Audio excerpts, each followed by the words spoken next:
सराईत गुन्हेगार सूरज राम गायकवाड याला एमपीडीए अंतर्गत स्थानबद्ध करण्यात आले।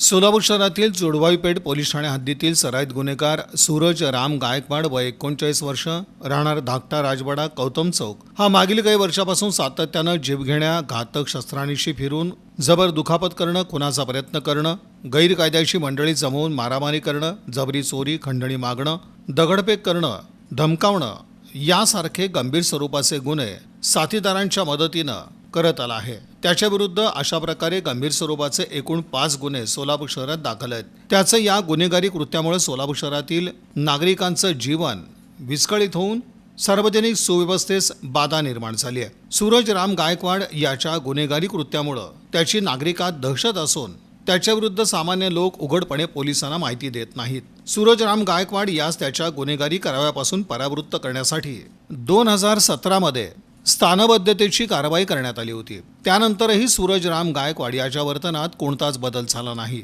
यामुळे त्याच्या गुन्हेगारी कृत्यास प्रतिबंध करण्यासाठी पोलीस आयुक्त एम राजकुमार यांनी 21 जुलै रोजी त्याच्या विरुद्ध स्थानबद्धतेचे आदेश जारी केले। या अनुषंगानं त्याची येरवडा कारागृह पुणे इथे रवानगी करण्यात आली। ही कारवाई पोलीस आयुक्त एम राजकुमार यांच्या मार्गदर्शनाखाली पोलीस उपायुक्त डॉक्टर दीपाली काळे, विजय कबाडे, सहाय्यक पोलीस आयुक्त राजन माने, प्रताप पोमण, वरिष्ठ पोलीस निरीक्षक सुनील दोरगे, सूरज मुलाणी, सहाय्यक पोलीस निरीक्षक तुकाराम घाडगे, एमपीडीए पथकातील अंमलदार police head constable Vinayak Sangamwar, Sudeep Shinde, Akshay Jadhav, Vishal Navale यांनी पार पाडली।